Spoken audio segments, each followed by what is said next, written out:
Welcome, coaches, to the Coaching Magic Podcast, where we reveal, discover, and create the insights, tools, and aha moments that make your coaching seem, well, magical. I'm your host, Jill Young, and I invite you to listen up, giddy up, and buckle up as we play with this creative profession of coaching that helps humans become their best, including you. In this episode, I get to share my love for one of my coaches, Shannon Waller, with the Strategic Coach Program. But what's also really unique about this episode is I am Shannon's coach also. In different capacities, we're going to talk about that. We're going to riff off of that. We're going to share some insights that we've had of each other as we've experienced each other's coaching style. So I invite you to sit back, get a pen, get ready to learn, and of course, enjoy.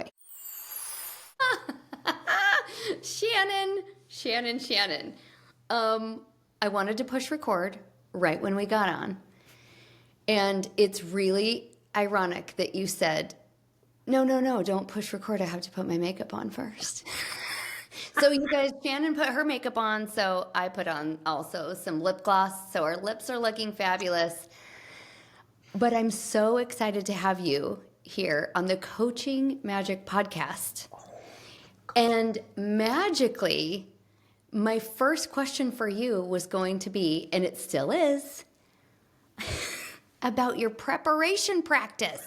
Oh. And then we sat here and we prepared our faces. It was so much fun. So I'm going to set this up for the audience because Shannon Waller, she's with Strategic Coach. Shannon has been my coach, and I have also been Shannon's coach. So we're going to dig into that and play with that too, how we've done that. But every time I am in any kind of meeting or situation with Shannon, she will get on the phone and she'll say, okay, let's start with what is it, Shannon? Positive focus. Yay. So can we start today with a positive focus? Let's just do it. Oh, I love that idea. And this is great. And so positive focus is you reflect on what is working, what's giving you energy, which is exciting, can be what you're looking forward to. It's often also a reflection of what is working. Because there's we can be very distracted by all the crap that's not or going on around us. So Dan, let me just talk about the thinking behind it. Dan said, people...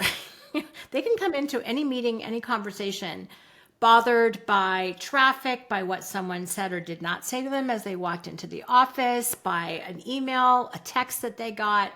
In order for people to be present, you want them, they can't just be physically present, they need to be mentally and emotionally present.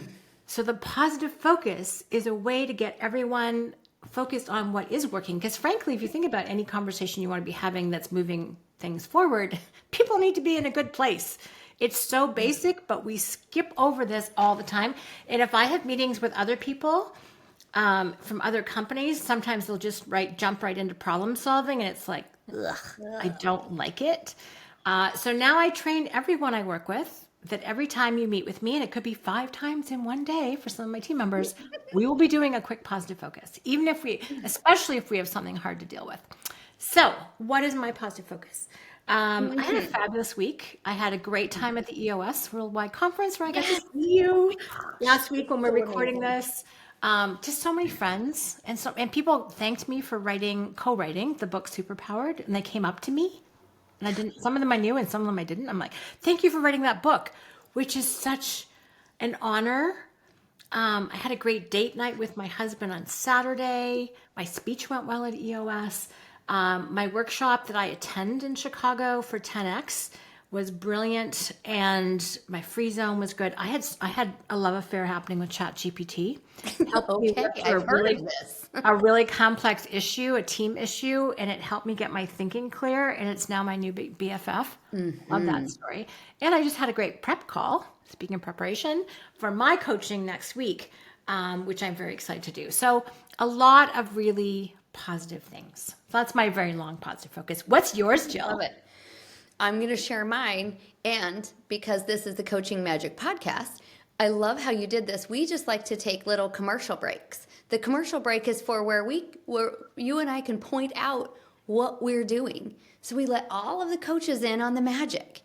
So what Shannon's doing with this positive focus, tying it to coaching magic, in coaching magic, we encourage the glimmer. I love Just it. encourage the glimmer. We pull on those threads. They are there, but our brains 10 to 1 just are designed to see the negative, jump into the problem solving, like you said.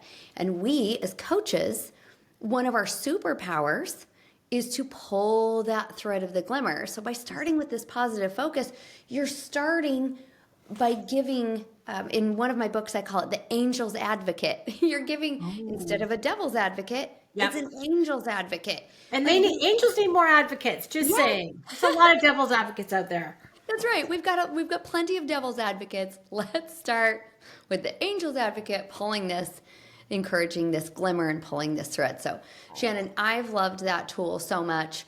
Of course, we built that concept right into EOS, or EOS sessions too. So now, after that commercial break, coming back to me, my positive focus.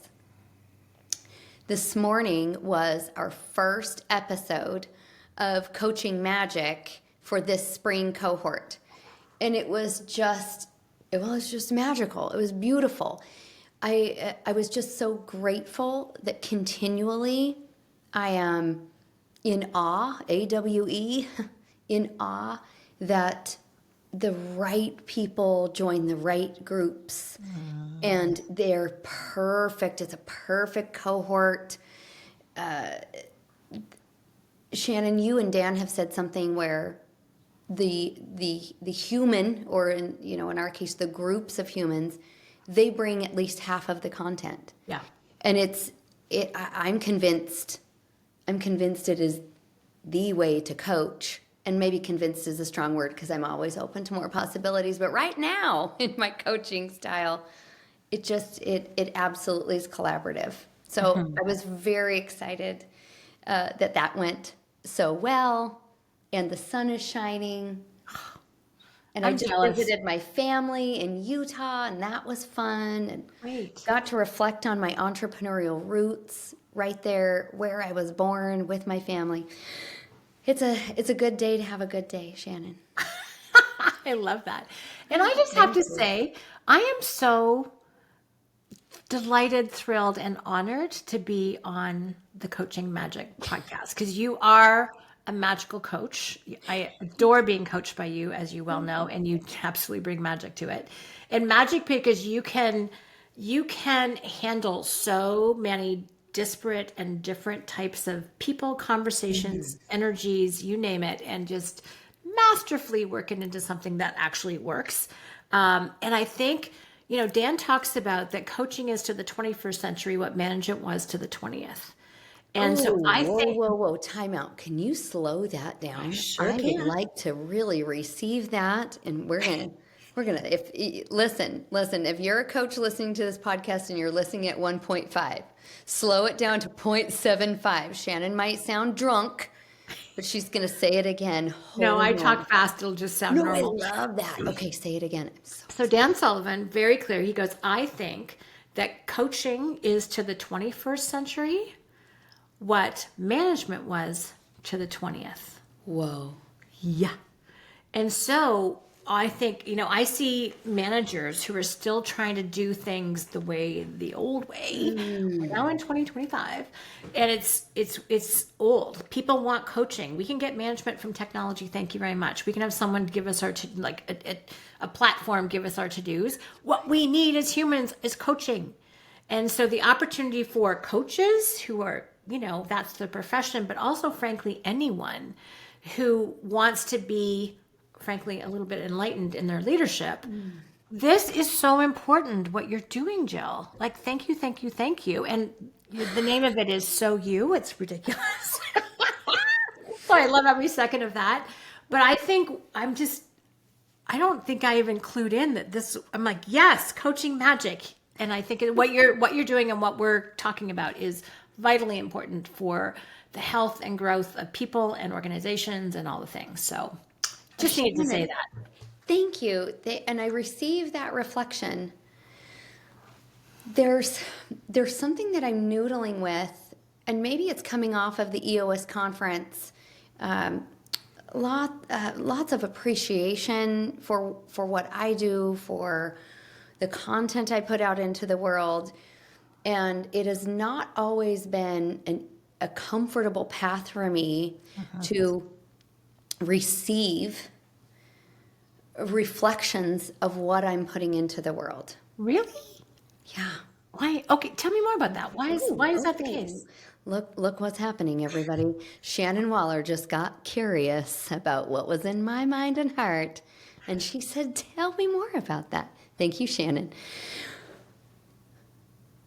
There was a time when I was a little girl through maybe my teenage years. I was a performer, musical theater, and I have a voice. I sing, and I would get people to say, this is so good. You're so good," and I almost felt like going, "Who are you talking to right now?" And I don't think, Shannon, I'm just in this moment.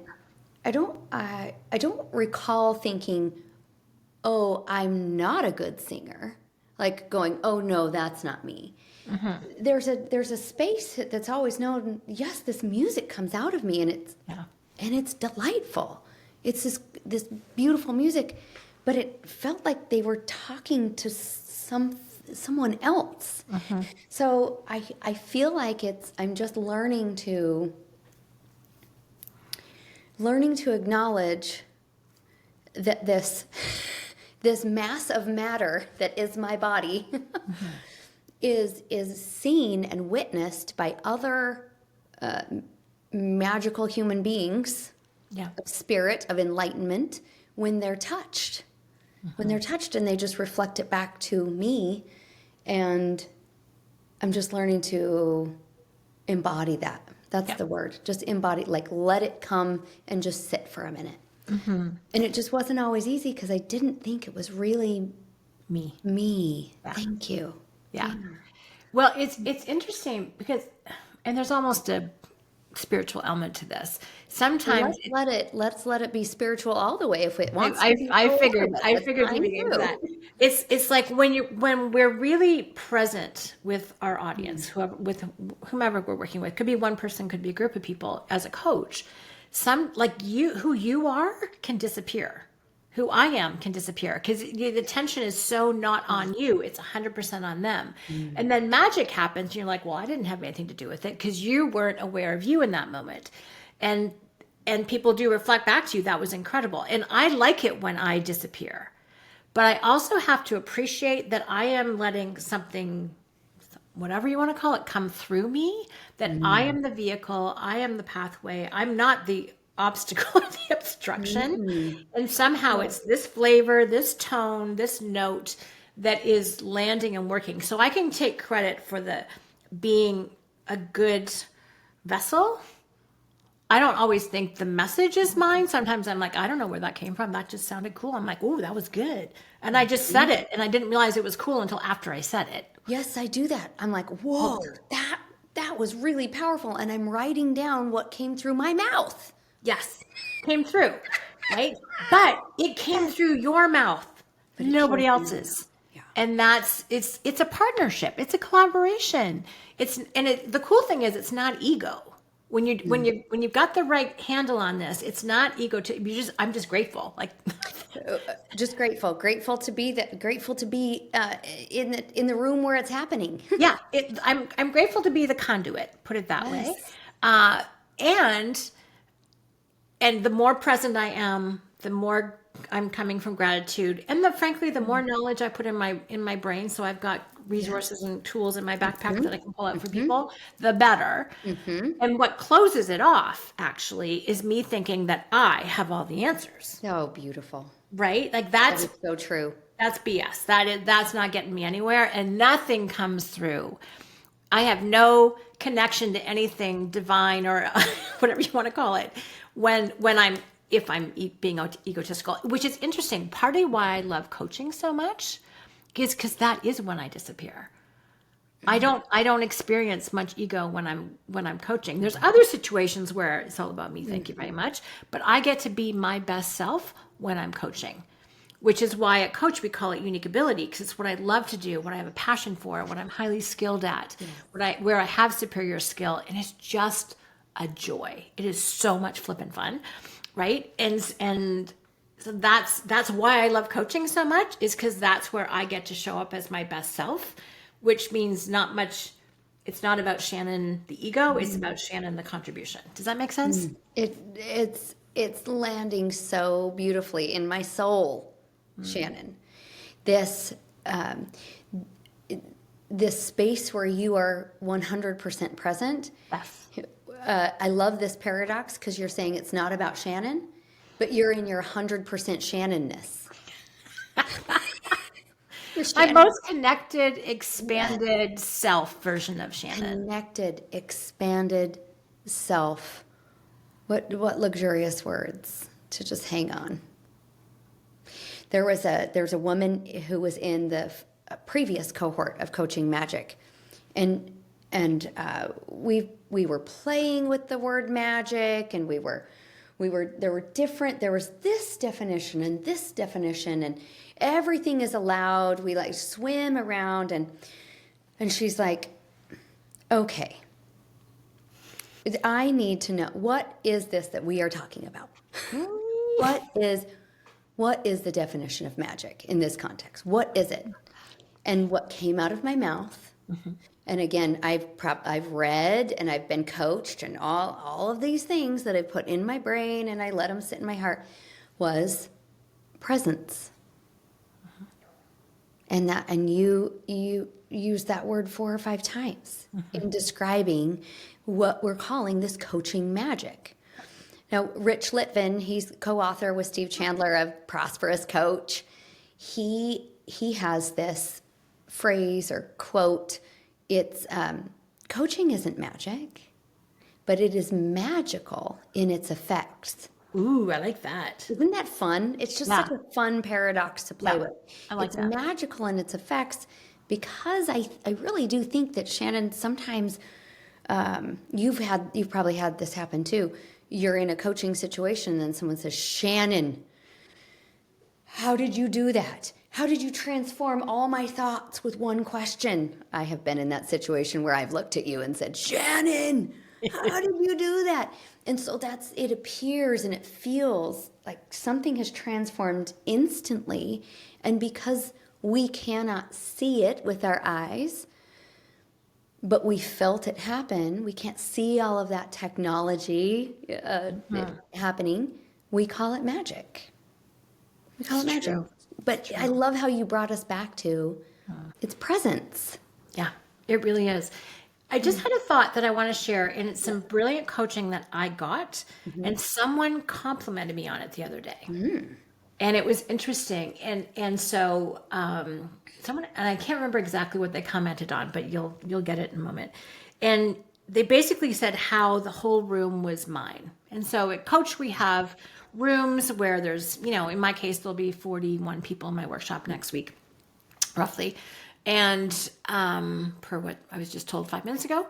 And so the coaching I got from an early coach the one who actually got me, I was doing sales, I was excellent, but I was not unique. I did not love it. It was a numbers game. Went back to school, took a training design course, came up with the idea for a coaching program, and the rest is history. My whole entire coaching career is a result of a school project. I love it. An experiment. Yes. Exactly. Why So not? anyway, I brought her in to kind of coach me and us. And she said, there are 3 things that are really, really important, no matter what. Okay, now whenever Shannon says there are 3 things that are really important, look what I do. I grab my pen. So if you're driving, you might not be able to grab a pen, but I'm grabbing my pen. Okay, Shannon. And this is part of the magic and part of the presence. I know that. So number 1 is, it's really simple. Own the room, own the material, and own the result. Think about, and more recently, Jocko Willink and extreme ownership. This is what we're talking about with coaching. So here's what own the room looks like. Own the room means every single little bit of the room, from whether or not there's an extension cord that hasn't been put away to a piece of furniture with maybe a little bit of torn upholstery on it, to the team that's in my case, the back of my room. you name it, the light, I don't care. It's my room.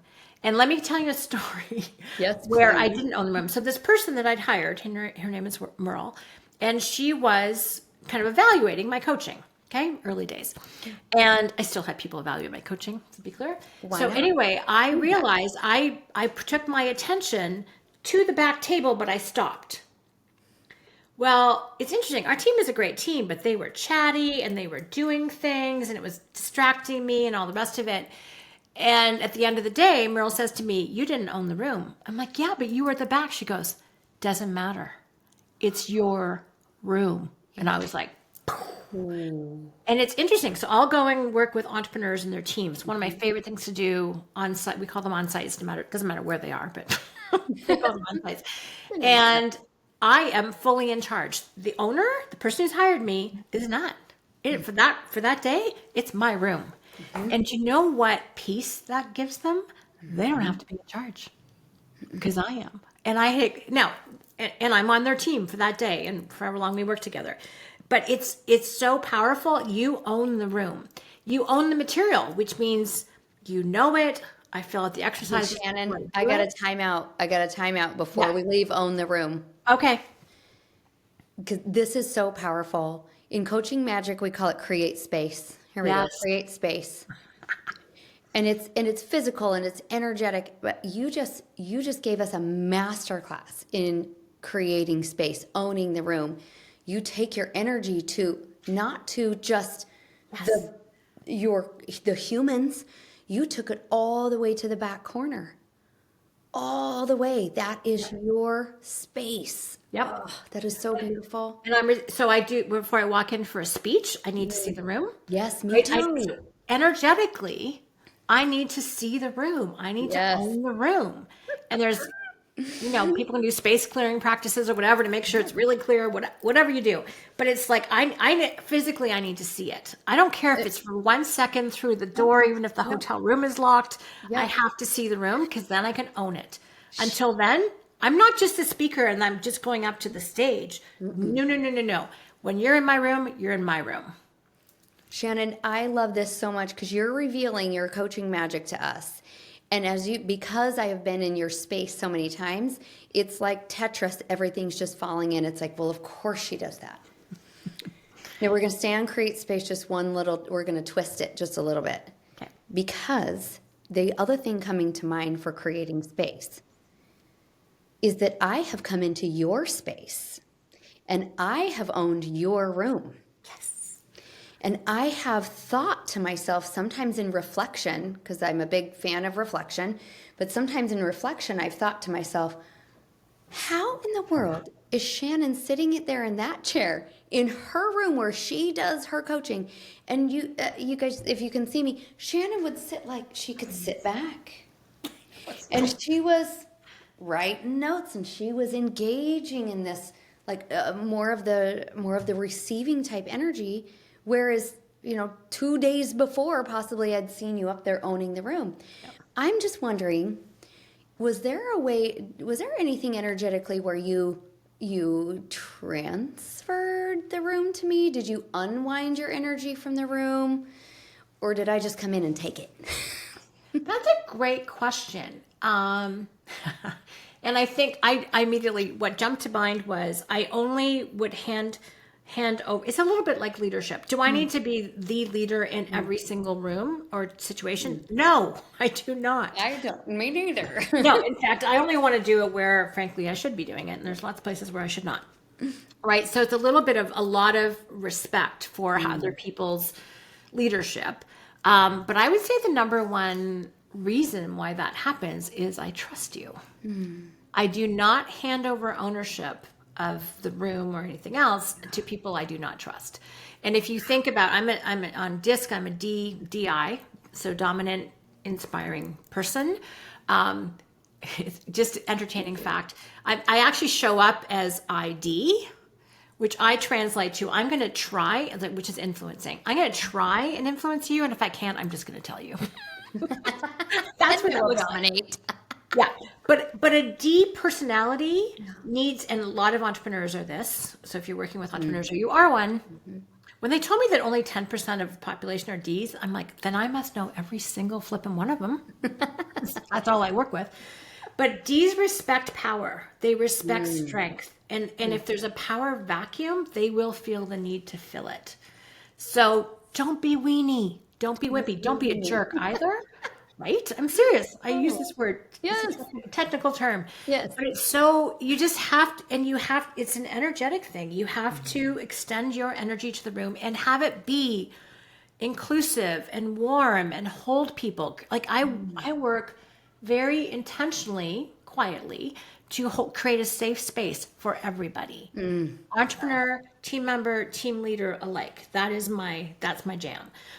So no matter who I'm coaching, I want them to feel like they're in a safe space that I have created, psychological safety, and I'm going to do it with warmth and love, lighthearted, serious-minded. Exactly.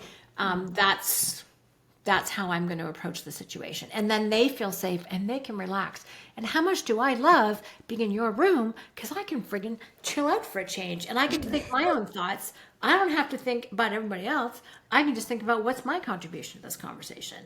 What a relief that is. That's my story. Yes. And I can say ditto because as a, now on disc, I do this. I go D, D-I-S-C.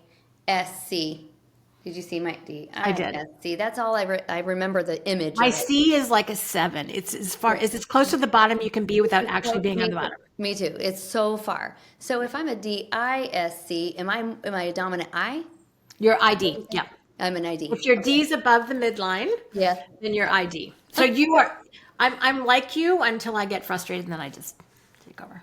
I'm 100% D, 100% I. I feel like that also, it's a physical sensation. I can feel like bubbling, almost boiling. It's a hot sensation, like clear from my root chakra, like it bubbles up, and I'm literally aware of it. I'm like, oh, here it comes. I'm going to take over now. I'm going to get in control. Because it's like no one's owning the room. Nobody's set a space. Nobody's inviting, or and I can feel it even now just talking about it. I'm like, Yeah. Frenetic. Now it doesn't happen often. But you're tuned to when there's a lack of someone taking ownership. There's a lack of leadership. Yeah. You will feel it, and those of us with any D whatsoever. Then I will feel it. I will feel it. I'm like, do not raise your hand to volunteer for this. Do not raise your hand. Do not raise your hand. Don't raise your. Ow! How did I raise? Got it. And then it usually works out. Well, Shannon, thank you for letting us hang on, create space, and really own the room. Own the room. Now, let's go to own the material and own the result. Well, this own the material is pretty straightforward. Okay. Like I'm coaching 10X Ambition program next week, 10 times. And so it's really owning the material. And what's fun is I just have to, this is a little bit of a brag, but so Kathy Davis, who's, I love Kathy Davis. Let's just pause right there. Loving brilliant design architect. She's phenomenal. So I got to the workshop, and the end of the day, well, first of all, it's an amazing conversation. I don't even want to give it away because you're going to be doing it. I know, because it's a reveal for me. It's totally, I don't want to. Anyway, talked about some super cool concepts, and some including the value of fear, which is really cool. I know, right? How we use it. And courage and commitment and all the good things. But part of it is multiplication by subtraction. And the multimedia came up and I opened my mic. What? So I wrote the book, Multiplication by Subtraction. You wrote it. I know. And it's like, if you're going to expand, what do you have to subtract so that you can multiply, right? So and by the way, totally inspired by Dr. Henry Cloud's book, Necessary Endings. The book is Necessary Endings applied to entrepreneurial teams. Wonderful. That's what the book is. And so she's got part of the objections, why we don't subtract. We have a whole conversation about it. Anyway, it was so fun to have that be in the room. But so it's to own the material. So really know it, have your own stories. If you're coaching exercises, good Lord, have filled them out. And I'm not always, if there's one area of growth for me or development, is to do an even better job of this. Now, I actually go to and see Chad Johnson coach it before I do. So I fill out the workshop. So I actually kind of stack the odds in my You get favor. to experience Yeah, it before you're teaching and coaching around it. It exactly. only always, my friends. Experience when we experience coaching, we understand the value of it. We understand how it's transforming us. Yeah. We can communicate and invite people to transform even better. Use your own tools, use your own tools, use your own tools. Yeah. And I think it's very, sometimes you can just do the surface level version, which is just intellectually blah blah blah blah blah, fill it out. But then you also have to have it sink down into your heart. Yes. How does this make me feel? How do I want my audience to feel? Like, that's key. And then, because we are who we are, action. What action are we going to take? So we really have to, as you said, experience it. And if we don't, we're going to do a very surface level job, and everyone can tell. So really owning the material is what you said, make it your own, experience your own tools, your own thinking. And one of my best examples for this, and this was when I spoke actually at the Visionary Integrator Duo Summit last year. And I owned that speech like I have done no other. And by the way, my version of speaking is coaching. Let's be clear. Oh, wait. Will you say that again? My version of speaking is actually coaching. And my yeah. coach, Deirdre Van Nest, Crazy Good Talks, helped me figure that out. I thought I had to be like all formal and behind a podium and stiff as a board. So not me. That makes me laugh. I know, right? You can coach. You can just, here's how to do it with a larger audience where they're not always talking back to you. And then I did that. And I'm like, oh, this is so much more fun. You own your own style. I love this, Shannon. I know. It's a conversation. It's just I can do conversations. That's easy. Now, the last one is own the result. And this is so powerful because so this means good result, result, bad result.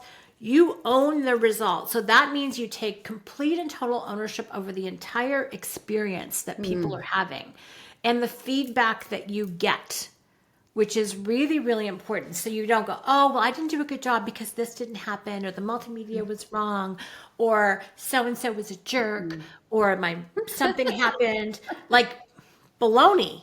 You don't get to do that. If you really own the room and own the material, you can make it happen. I've done talks where literally we were testing the multimedia and everything worked, and then I walked to the front and it died. I had no multimedia, and I use multimedia as a prompt. Those are my pictures. Right? I'm like, literally, like as I walked to the front. But I pulled off a great speech. I did hold up the materials and I talked to them. And because I owned the room and I owned the materials, it still worked. It still right? works. And I've given talks where I had no voice, still worked. Like, if you've been presenting or coaching for a while, SHIT will happen. Doesn't matter. You still it's like an energetic thing, as I've been talking about. You just make it happen. That's your commitment, and you own it, and it works.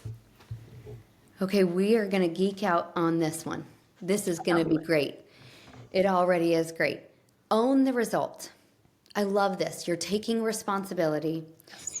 We say this to our teams in EOS too. When we can take responsibility, we can fix, create, encourage, move forward. We can do anything if we take responsibility. It's like the first thing.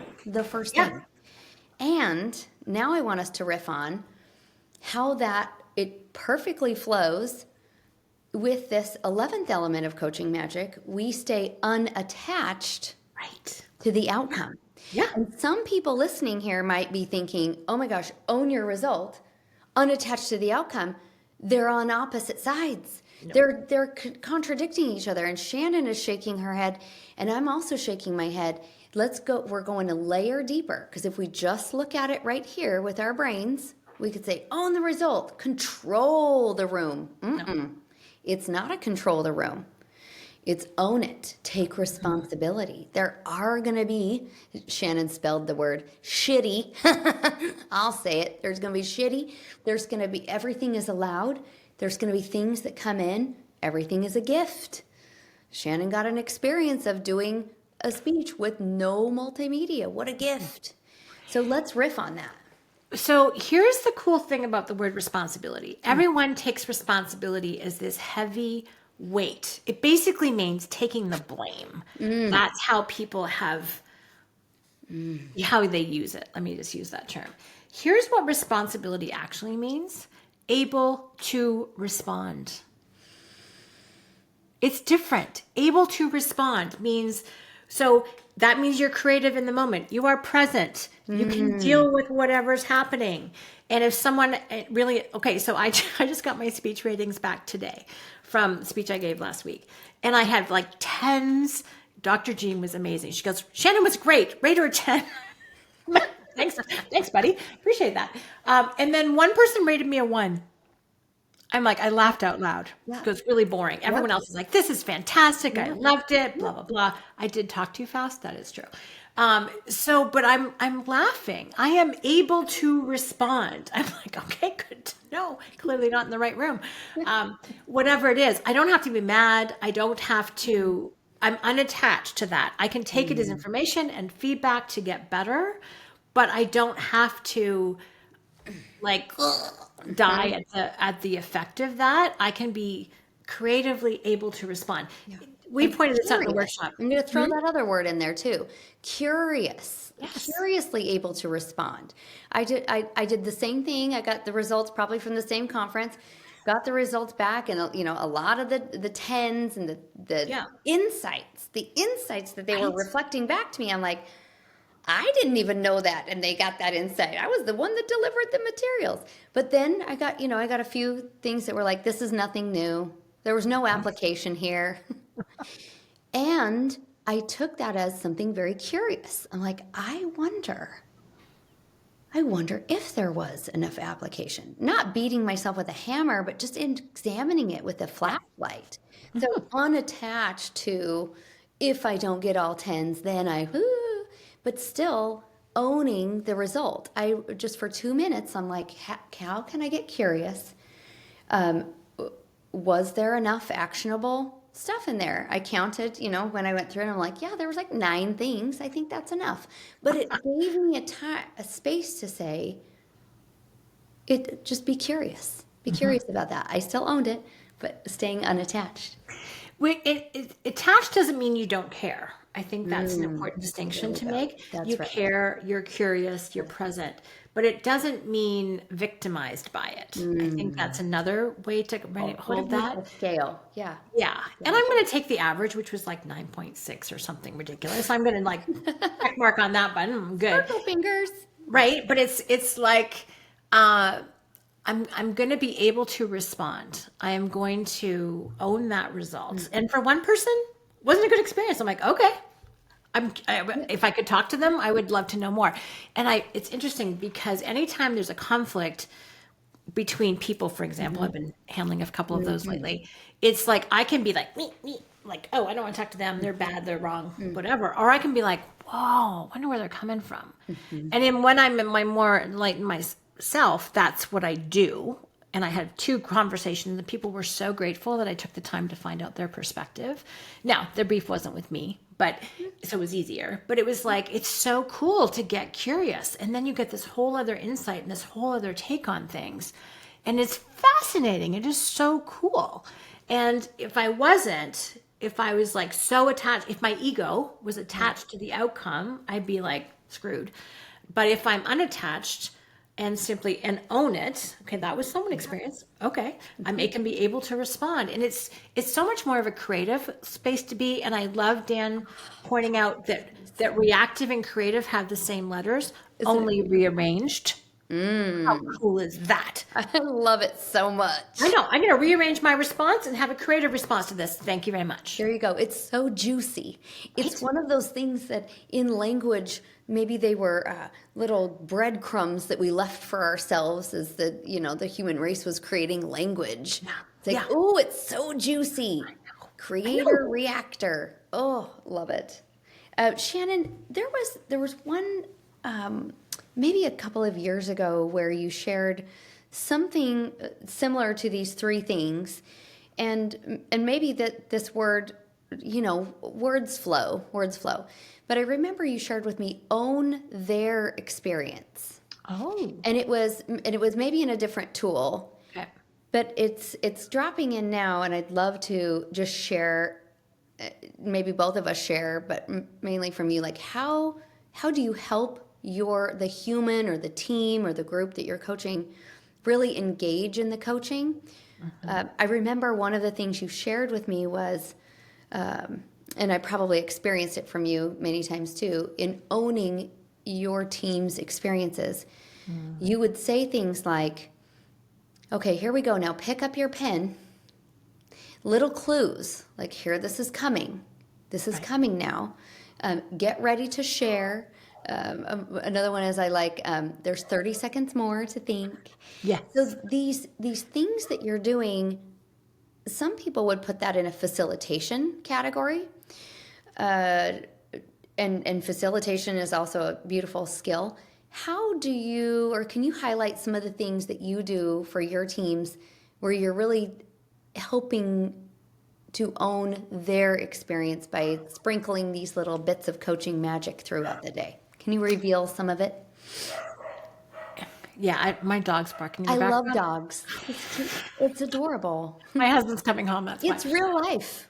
It's real also life. quieter than my office at work, so there you go. Real life. So sorry about that. But so a couple of things I actually try and be very conscious. It's very easy, especially if you're excited about something you're sharing or you really want someone to have an experience. We just like want to dump our head onto the table and have everyone go, "Isn't this fabulous?" That's not how it works. They have this is where the audience is, I keep saying the audience because that's kind of how we talk about clients at Coach. But your audience is 50%. So part of it is like, where are they? So, and I try and there's nothing worse than being like distracted in a room, like which box are we filling out or what to expect next. So I really try and be a good guide. I was watching a mountaineering show in the Himalayas in Sherpas. It's actually it was a speech that I saw. What's her name? Levine. And the guides and stuff that they had. Another friend of mine too just came back from the Himalayas. So it's like I try and be a good guide. And I want to say, here's what we're doing now. Pick up your pen. Here's 3 things. I don't want to just like barf all over what the ideas are. So that's part of what I do is I'm like sitting in their chair. Like one of the things I've had to learn is and one of the things we grade our coaches on is how good are they at orienting people to the actual exercise. So wow. Orienting. Ooh, I love that word. Orienting people to the exercise. yeah. Yeah. Okay, I'm feeling that. Right. And that goes all the way to multimedia. Like multimedia is another guide. It's a way to show what's coming up next. So it's like, okay, here's what we're working on now. Fill out the first column. And I'm really clear. I love our sample copy because it's usually pretty real. It's not pretend. We see a lot of coach stuff up in our sample copy. Here's what's going on at Coach. Yep. Right. And we're not too shy about it. No, because we're vulnerable. We share it all. We're all going through the same thing together. Coaches. Well, we're companies and teams working with other companies and teams. So that's the deal. And Dan is the master at this. He's always his sample copy in his workshops, right? Which is really fun. So it's not fake. It's not pretend. No. And so that's part of the orientation is here's what we're talking about. Here's the context. It's really context setting. Now, as I'm talking, it's setting the context so people go, oh, here's where I can put my content or the type of content we're looking to put because here's the context. It could be, positive focus, reflect on something the last 3 months, or it could be, let's do a moving future on a project, or like just setting the context so people are oriented, they know what we're trying to accomplish together. Because there's nothing more frustrating when instructions aren't clear, timing is not clear, and you're wondering, am I doing this right? I try and eliminate that thought bubble that's above most people's heads. That's beautiful. Which is so annoying. Yeah. So I'm like kind of trying to pay attention to what are people wondering about right now and answering that question before they have to say it. Wow. And Shannon. now I also work with a lot of people who are ADD, so I probably said it and they probably didn't hear me. One of my favorite ways to check for understanding I remember a textbook from like sixth grade. You know, you'd read the chapter and then it would say, let's check for understanding. I like We'll that. talk about one of my favorite ways, and this really goes into own the result, own the experience, own the room, own the material, is instead of looking at the group or the team and saying the words, did this make sense? I say the words, did I explain this well? Nice. Instead of making the pressure on them, like, did you understand what I just taught you? Right. That feels, as the humans that we're coaching, that feels like, am I doing this right? Okay, I'm going to change what I say just because of what you just said. Because I often say, is this landing with you? Yes, is Right? this landing with you? Yeah. But I like what you said better. Am I explaining this well enough? Because that's actually what I mean. Yeah, and I own it. I own, did I explain this well? Thank you. What I found over the years that I've been playing with this sentence is people are much more willing to say, actually, you didn't.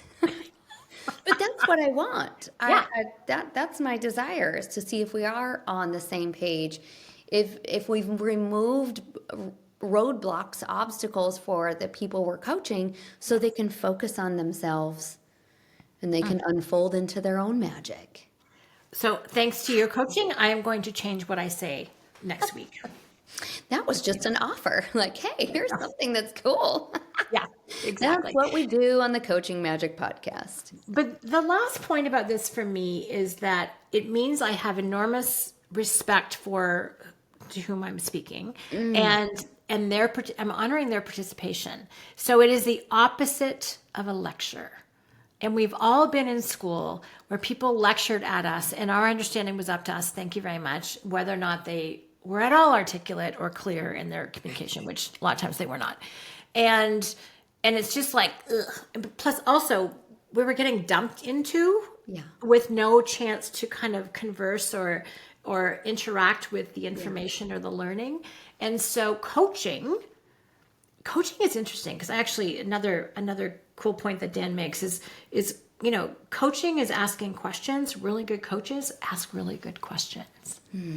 More than giving answers, right? Like our job, I was telling some clients this the other day on a Kickstart session that we do when people have signed up but not yet started. I'm like, we're here to unclutter your brain. You have all the answers. We just want to help you clarify your thinking and get it sorted so you can come up with your own best answers. That's our job. You've got the answers. Yes. We've got really, really, really good questions, right? That's coach thinking about your thinking with really good questions. End of story. That's all you need to know. If you're listening to this and you have not experienced Strategic Coach or the power of Shannon Waller's coaching, which you did today, but if you've not experienced that, I would say one of the most powerful or deepest benefits maybe that I have extracted value, we use the words extracted value at a lot of Strategic Coach, is the power of that very first question of the workshop. The coaches, I've had several coaches at Strategic Coach, Shannon, you're one of them, they will just let that question hang. They open with it. They barely say anything. They're like, let's get started. I'm excited to see everybody today. Here's a question for you. Boom. And then it just hangs. And it engages my thinking and it engages my soul, all of my parts. Yeah. Shannon, could you reveal a little bit of magic? Where do those questions come from? They come I feel like we're whispering now because it's a big secret. They come from our coaches' brains. Of course they do. Okay, and I'll share one. I'll share one that's very current. Okay. There's one I'm not going to share because you want to surprise me. Exactly. But one of our coaches, and this comes from Lee Brower, one of our brilliant coaches, and he goes, what is the question? Where did I write it down? It basically is it too late to have your best year yet? Wow. I know, right? So we're recording this in April. Is it too late to have your best year yet? And then I'm going to do a best year conversation. What will make it your best year? And we're in interesting times right now. So when I was in Monday, when I was in my workshop, the answer was like, of course it's not. There's lots of the year left to make it the best year. I mean, we're with 10X entrepreneurs, right? So they're all like, I can make this happen. Like very confident human beings. But it's such a cool, what a great question that is. It's just, even for me right now, it's pulling up possibility. Interestingly, my brain went to, oh, look at all of the things I've already experienced or created this year.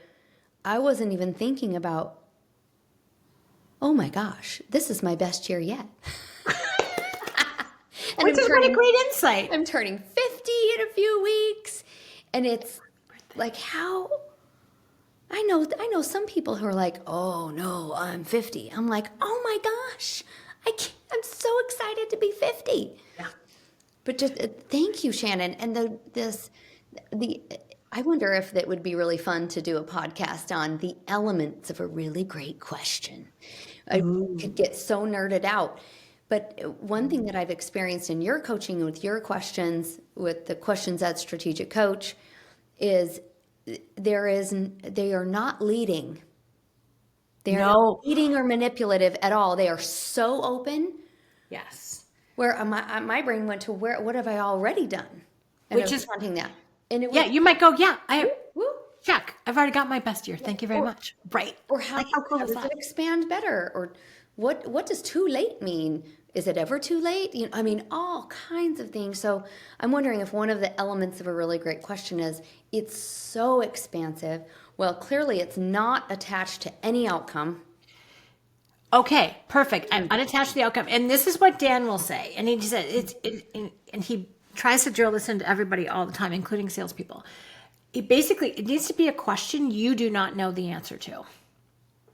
Otherwise, it's a leading question. Or it's a rhetorical question. Those are not good coaching questions. No. And for some people, I'm going to say old sales things, old sales way of doing things.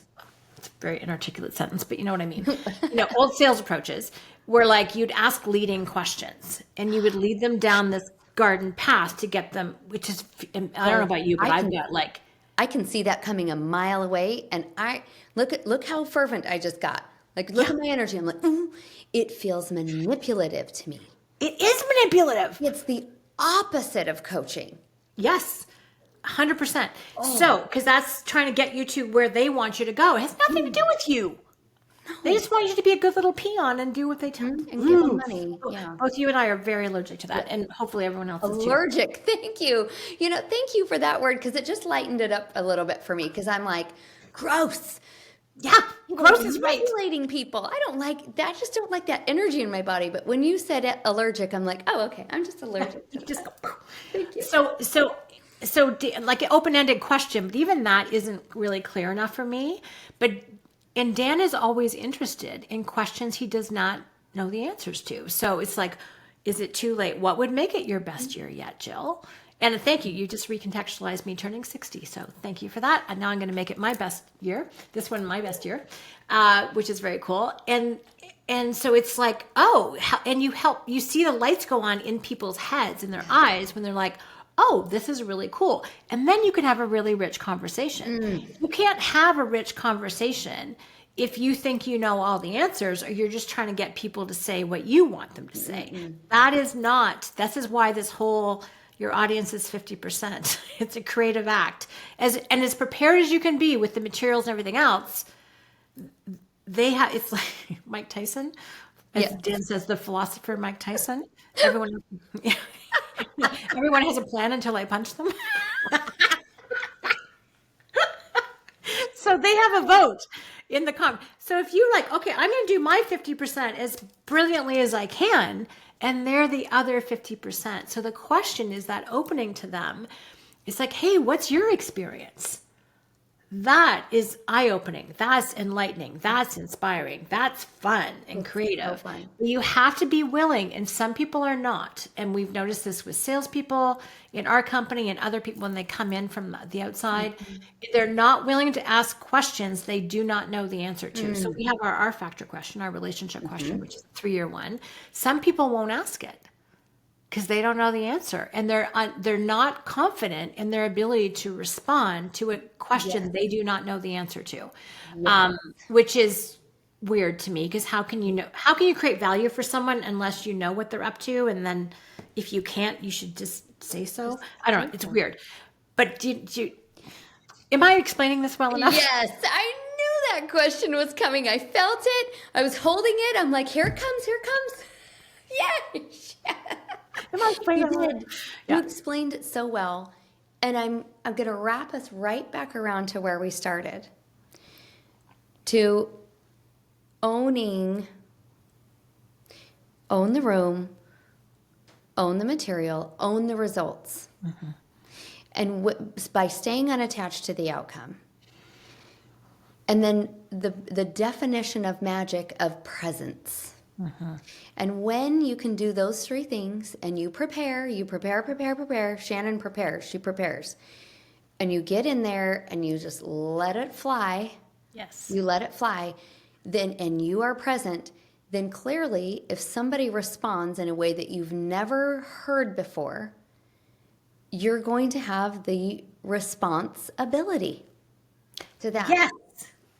You're going to have it. And we stay present. We stay present as coaches.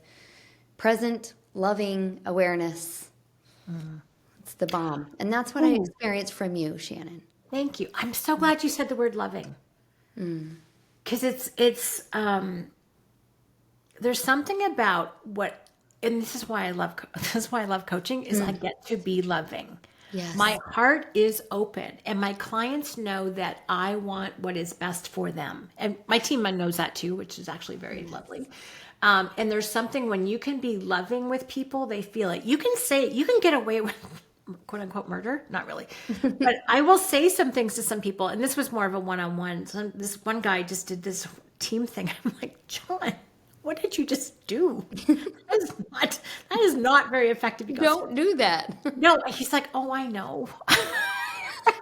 Like I could tell someone and call them on their stuff, but I'm like, dude, you can't say that. He goes, I know. Like he just admitted it. It was really funny, but he knew that I wasn't doing it to be critical. I was doing it. I was kind of holding up the mirror and going, that doesn't work. It's not going to help get you where it is you want to go. So when you create that space, that's what creates psychological space, safety, where people can be open and themselves. And there's something that's the magic part for me. I'm doing what I love with people I love, whose futures I'm excited about, and they get to open and expand who they are and what's possible for them and what their contribution is. That's magic, but it comes from that love. So thank you so much for saying that. So true. I love love. I love love in everything we do. There's a really great book, Barbara Fredrickson, is Love 2.0. And it just really expands our definition of love. You know, we have love for our children and for our parents, and then romantic love, and then friendship love. And she just expands it to so many different realms, so many different levels. And I recall one story back when I was in college, and it was in human development. I think they called it child development. Okay. Child development. And the teacher said, and I worked in childcare. That was our family business, childcare. And the teacher, so I was like, I'm getting my pen. I was here first day of college. I'm like all ready to go learn the real stuff, okay? Because I'd just been playing in my family business, of course. So I'm learning the real stuff. And the teacher asked us, what is the most important ingredient in being a teacher? And I'm like, well, I know the answer. I raised my hand all confidently, and she calls on me, and I'm like, love. And she said, no. Seriously? Yes. No, you are not going to love every child you teach. Love is not a thing. it's, and I'm like, I just shrunk down like, is my whole life a lie? One of those. And it's so refreshing to find my way to coaching, find my way back to what I always knew as a little girl and a teenager and growing up in the family business, that it is. It's, teaching, coaching, facilitating. For me, at the core of it is love. And I feel that from you too, Shannon. Thank you. Isn't it great to be right about that? On this one, I'm going to stay attached to the outcome. There you go. Attached to the outcome of love. It's interesting. If you ask my daughter, she and I both like to bake. You ask my daughter what's the most important ingredient in what she makes, Yes. do you know what the answer is? I hope it's love. It's love. Oh, I love Yep. it. And I don't know why my brownies taste better than other people who use the same recipe, but apparently I do. I do. I've had some of your brownies, Shannon. Now I know they're full of love. Well, with that, Shannon, we're going to wrap it up for the day.